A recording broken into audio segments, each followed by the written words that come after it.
네, 뉴스 정면 승부 3부입니다.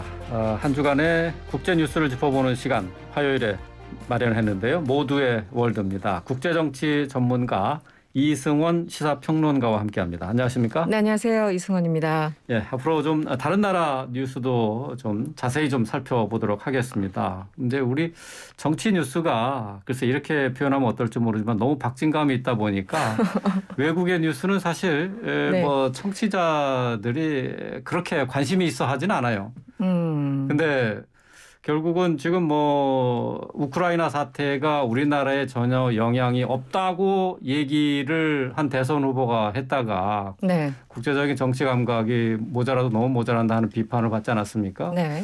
그 해외의 뉴스도 우리 정치 경제 상황에 영향을 미치는 경우가 상당히 많이 있죠. 굉장히 많죠. 네. 예. 그게 뭐 멀리 있는 심지어 뭐 아프리카 우리와 별로 교류도 없어 보이고 지리적으로도 멀어 보이는 나라에서도 어떤 일이 발생하면 그 파급력이라는 게 상상할 수 없는. 그러니까 예를 들어 지금 우크라이나만 해도 우리랑 사실은 평소에는 관련 없고 우크라이나 어디 있는지 지도에 이렇게 딱 찝을 수 있는 한국 분들도 많지는 않을 테지만, 없죠. 네. 하지만 당장 뭐 주가, 금리, 우리 기름값 지금 너무 오르고 있고 이 네. 모든 것들 또 예. 식량 수급 문제, 우크라이나가 이제 엄청나게 식량 그 흑토를 갖고 있는 좋은 땅을 갖고 있는 나라잖아요. 그래서 전 세계 식량이나 뭐 이런 수급들을 담당했었는데, 그러니까 우리 먹는 거, 입는 거 이 모든 것들에 간접적으로 영향을 미치죠. 네, 그래서 국제뉴스에 관심을 가져야만 하는 상황이 됐습니다. 네, 더 서로 연결돼 있어서. 네. 네. 특히 뭐 증시 같은 경우는 절대적이죠. 뭐 주식은 뭐 바로 가능하니까요. 네. 예. 자, 뭐 우크라이나 이 사태 얘기는 뭐 우리 청취자들도 잘 알고 계실 텐데 뭐 많이 들으셨지만은 그래도 구체적으로 전황이 어떤지 또 네. 그리고 여기에 따르는 파장이나 국제적인 어떤 외교의 어떤 영향이라든가 이런 것들은 자세히 좀 모를 텐데 말이죠. 오늘 좀 구체적으로 짚어보도록 하겠습니다. 네, 자, 네. 지금 현재 우크라이나 전쟁 상황은 어떻습니까?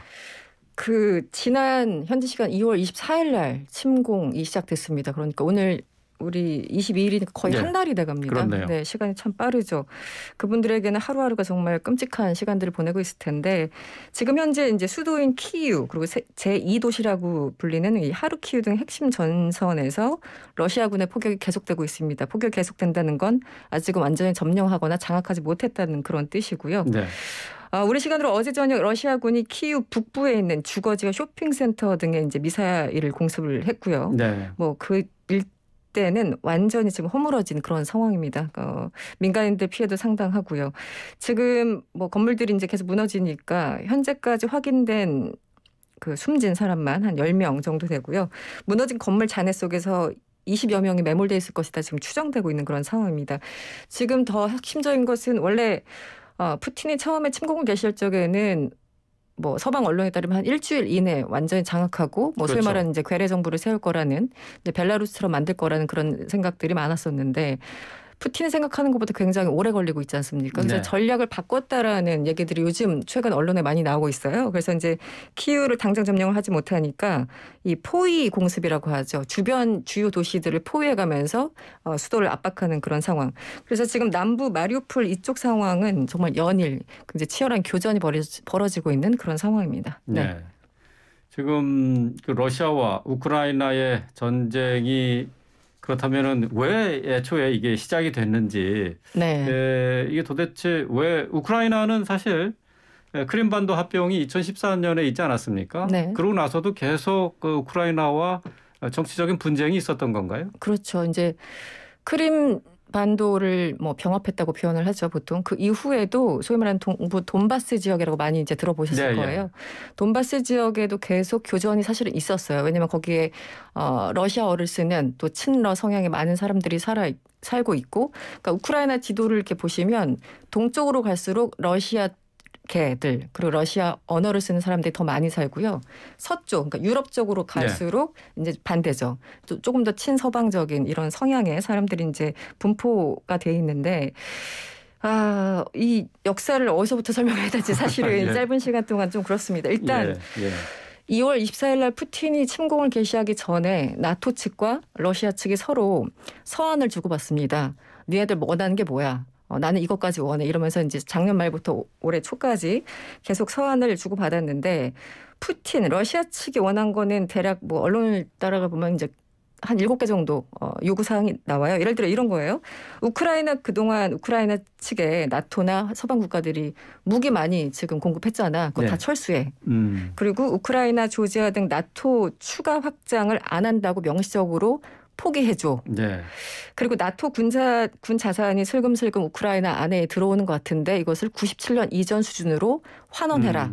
이런 아주 구체적인 요구들을 러시아가 합니다. 네. 이 얘기는 반대로 서방 국가들이 절대 받을 수 없는 얘기를 했다라는 거죠. 그래서 서로 이제 받을 수 없는 걸 주면서 전쟁의 명분을 만들었을 수도 있는데 네. 사실은 나토가 이제 처음에 이제 90년대 소련 연방이 붕괴하고 그 이후 러시아 측에서 요구는 그래 지금 뭐 이 붕괴하고 냉전이 끝났지만 더 이상 그 러시아를 위협하지 않는 수준에서 니네들 좀 잘해봐. 나토를 한마디로 동진시키지 말아줘. 이런 게 간접적인 합의였고 97년에 사실은 이제 프랑스 파리에서 그런 협의가 있었던 것도 사실입니다. 서로의 어떤 주권 같은 것을 예. 좀 보장하겠다. 그러니까 각국의 영토 주권과 독립을 위협하지 않고 무력 사용을 지향한다. 이런 문구가 들어간 97년 합의서가 있긴 있습니다. 근데 그것은 이제 서로 각자 편한 대로 해석을 한 거죠. 왜냐하면 네. 명시적으로 이걸 하지 않겠다고 한 건 아니었으니까. 그러니까 지도 보시면은 푸틴 입장에서는 나토가 계속 동진을 하고 실제 벨라루스, 우크라이나까지 오기 때문에 본인들 입장에서는 목에 칼을 들이대는 것이다. 이렇게까지 표현할 정도로 굉장히 강경한 입장이었거든요. 근데 이제 이번에 우크라이나만큼은 푸틴 말대로 우크라이나가 러시아 영토의 일부고 같은 나라라고 생각을 하기 때문에 이번엔 더 이상 참을 수 없다라는 게 전쟁 명분이 된 것 같습니다. 네. 네네. 이번 전쟁을 두고 러시아 패권주의라고 이제 해석하는 시각이 많은데요. 네. 미국의 이제 바이든 대통령은 러시아 푸틴 대통령을 전범이다라고 이렇게 얘기를 했습니다. 자, 네. 푸틴 어떤 인물인가요? 푸틴 대통령 오래 보셨죠, 진행자님도? 많이 봤죠. 오랫동안 봤죠. 예. 근데 계속 대통령.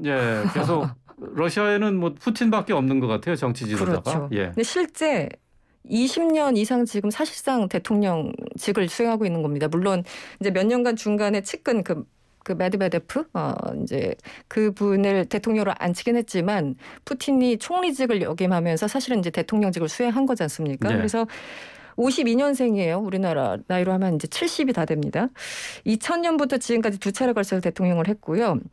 2024년 그러니까 내후년까지 일단은 임기가 남아 있어요. 그런데 2년 전에 이제 헌법 개정안을 통해서 결론적으로 말씀드리면 2036년까지 임기를 연장할 수 있는 길을 열어놨습니다. 2036년요? 네, 앞으로 14년 더 해야 되네요. 그렇습니다. 스탈린이 31년 집권했거든요. 예. 근데 이렇게 되면 푸틴은 32년을 집권하는 거기 때문에 푸틴 스탈린보다 더 질기다 뭐 이런 표현도 나오고 있습니다. 네. 거의 뭐 종신 대통령이라고 해도 되겠네요. 그렇게 표현해도 무리가 아닌 것 같습니다. 예. 네.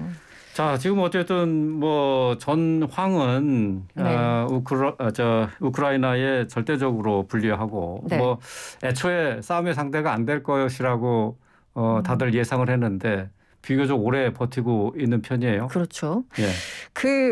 2014년 아까 말씀하신 것처럼 크림반도 병합 이후에 사실은 이제 나토 측에서 무기 공급이나 아니면 군사 훈련 또 그 나토 측에 이제 자문관들이 들어가가지고 군사 훈련 같은 걸 많이 시켰다고 합니다. 그래서 지금 무기들 보면은 우크라이나가 굉장히 좀 부실한 그 뭐 방어체가 별로 없을 거라 생각하는데 상당히 생각보다는 잘 방어를 하고 있잖아요. 그래서 예. 이제 2014년 이후에 어떤 트레이닝된 그런 뭐 실력들을 보여주고 있다라는 얘기도 있고 또 하나는 사실은 이제 그 우크라이나를 지키고 있는 가장 핵심은 그 무기도 있겠지만 결국 우크라이나 민간인들이죠. 네. 네. 그 자리를 버티면서 떠나지 않고 있지 않습니까? 이제 예. 본인들의 고향이라고 하면서 저도 이제 영상을 봤는데 러시아군이 탱크 몰고 오는데 그냥 온몸으로 맨몸으로 막는 그런 장면들을 예. 보고 되게 뭉클했던 기억들도 있고요. 네. 그리고 그 한가운데는 역시 이제 리더십은 젤렌스키 대통령이 있는 상황이죠. 네. 원래 코미디언 출신이어가지고 과연 나라 운영을 잘 할 것인가 여러 가지 뭐 우려들 많았었고 비판들도 많았었는데 어쨌든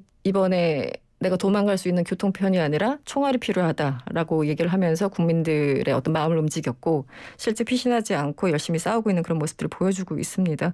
그런데 한편으로는 이제 젤렌스키 같은 경우는 그럼에도 불구하고 냉정한 비판을 받을 수밖에 없는 게 사람이 싸우려면은 전쟁에 대비를 해야 되지 않습니까? 대비를 네. 해야 되고 뭐 대비책이 있느냐, 퇴로가 있느냐 여러 가지를 생각을 해야 되는데 너무 좀 대책 없이 나토에 가입한다고 헌법까지 개정하면서 이런 전쟁을 이제 발발할 수 있는 어떤 여러 가지 환경을 조성한 것이 아닌가라는 비판을 받고 있어요. 근데 네. 어쨌든 뭐 이거는 뭐 푸틴이 저지른 일방적인 전쟁이라는 건 뭐 부인할 수 없는 이제 사실인 것이고 지금까지 우크라이나에서는 젤렌스키 대통령을 비롯해서 민간인들이 꿋꿋이 버티고 있는 그런 상황이라고 말씀드릴 수 있을 것 같습니다. 네. 참 이게 힘없는 나라의 비극인데요. 그렇죠. 지금 네. 현재 그 마리우폴에 대한 최후 통첩을 네. 러시아군이 하지 않았습니까? 근데 이제 젤렌스키 대통령은 거부 의사를 밝혔어요. 네. 얼마나 더 버틸 수 있나요? 글쎄 너무 어려운 질문을 하신 것 같은데 일단 러시아군이 최후 통첩을 보낸 게 우리 시간 어제 오후 4시부터 한 2시간 정도 예. 인도주의 통로를 열어놓겠다고 했는데 젤렌스키 대통령이 거부했죠. 절대 굴복하지 않겠다라고 이제 항전 의지를 밝혔고 어쨌든 지금 이 시간도 교전이 계속되고 있는 그런 상황이고요. 그 마리우폴이라는 중요 도시가 이제 며칠 안에 러시아군에 넘어가는가 그렇지 않은가 이게 지금 그런 순간이 지금 다가온 것 같습니다. 네. 이게 참 근데 이거 인도주의 통로 그 전에도 그 네, 여러 휴전 중국에서- 협상을 하면서 한번 열기도 했었잖아요. 이게 사실은 이 언론마다 왜냐면 이제 러시아 쪽의 주장과 이 우크라이나나 서방인 이 주장이 조금 다르긴 한데 기본적으로 민간인들이 탈출할 수 있는 그 통로를 열어줬는데도 불구하고 거기에다 대고 폭격을 하고 있다 러시아군들이 그렇죠. 예, 예. 그런 보도들도 많이 나왔기 때문에 사실 러시아군들이 이제 거의 이제 프로파간다처럼 우리는 민간인들을 절대 희생시키지 않고 있어라고 얘기를 하고 있고 이런 제스처를 취하고는 있지만 이중적인 어떤 모습들을 보이는 게 아닌가 싶습니다. 지금 상황을 보면은. 네. 지금 뭐 민간인들의 피해가 계속해서 늘고 있는데 말이죠. 네. 지금까지 규모가 어느 정도로 지금 파악됐어요? 네. 유엔에 따르면 지난달 24일부터 21일 현재까지 목숨을 잃은 민간인이 900명이 넘습니다. 어린이가 한 75명 정도 포함이 돼 있고요. 이게 공식 집계된 거죠? 유엔 인권사무소에 따르면요. 네. 그리고 민간인 부상자는 뭐 1,500명에 육박한다고 합니다. 근데 우크라이나 정부와는 조금 차이가 있습니다. 유엔이 밝힌 것과 우크라이나 정부 집계의 차이가 있는데 우크라이나 국방부 같은 경우는 현지 시간 21일까지 어린이 150명이 숨지고 400곳 학교, 병원 100여 곳 이상이 파괴됐다. 한마디로 훨씬 더 많은 사람들이 희생됐다라는 그런 집계를 내놨고요. 피난민도 예상대로 급증하고 있습니다. 유엔 난민기구에 따르면 우크라이나 349만 명이 지금 난민이 됐고 다른 나라 이제 폴란드나 인근으로 가고 있고 국내에서 아직 이제 도망가지 못하고 피신하지 못한 국내에서 난민이 된 사람들도 650만 명으로 집계된다고 밝혔습니다. 네. 지금 뭐 그래도 지금 우크라이나를 떠나는 난민들 같은 경우 이웃 국가에서 좀 받아줘서 그나마 좀 그렇죠. 다행이에요. 네네. 주변 국가들이 뭐 거기에 좀 뭐 소위 이 인종차별적인 뭐 여러 가지 발언들이 나와서 문제가 됐지만 주변 국가들이 과거와는 달리 조금 더 포용적인 그런 모습을 보이고 있어서 전 세계적으로 많은 지원이 있는 게 사실이죠. 네네.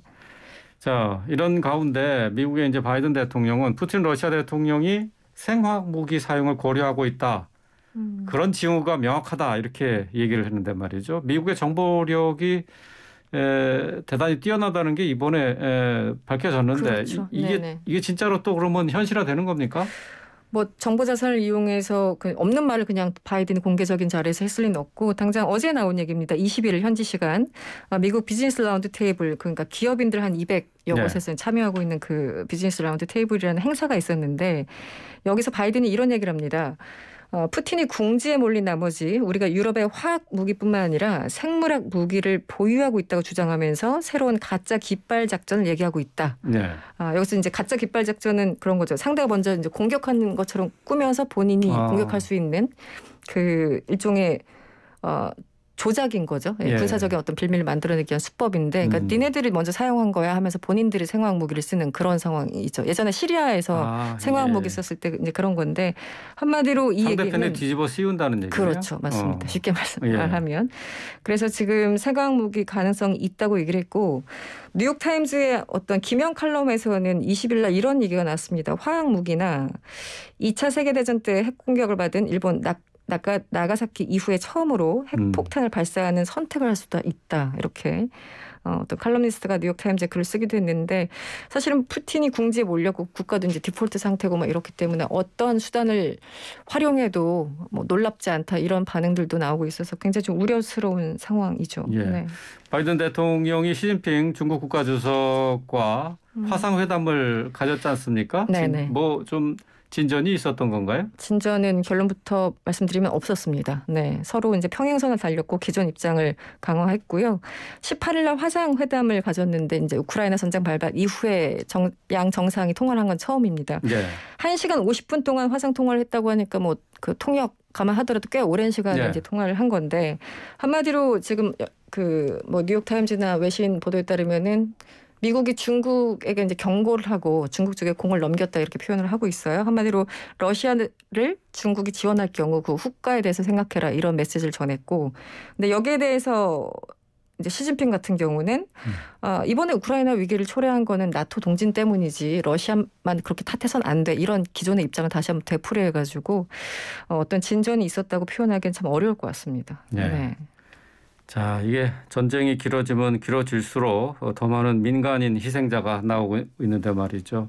어떻게든 빨리 정전협정 맺어져서 좀 비극이 좀 하루빨리 좀 마무리가 됐으면 좋겠습니다. 네. 자, 모두의 월드 국제정치 전문가 이승원 시사평론가와 함께했습니다. 오늘 말씀 잘 들었습니다. 고맙습니다. 네, 고맙습니다.